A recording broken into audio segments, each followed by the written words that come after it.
Hello, in this video I'm going to show you how you can pair your Urbanista earbuds with your Windows PC. First of all, we have to open this charging case and remove left and also the right earbud.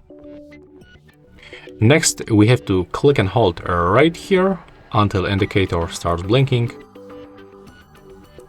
It just turns on, and then we have to repeat to enter for the Bluetooth pairing mode. I'm gonna put it a little bit closer to my ear to hear that notification sound. But yeah, right now it's blinking, so it means that we are in pairing mode. So we have to all go to the Bluetooth settings.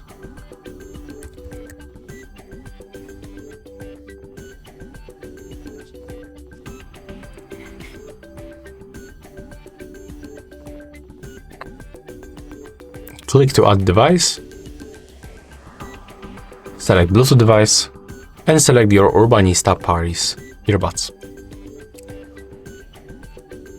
And yeah, that's all for this video. Hope you like it.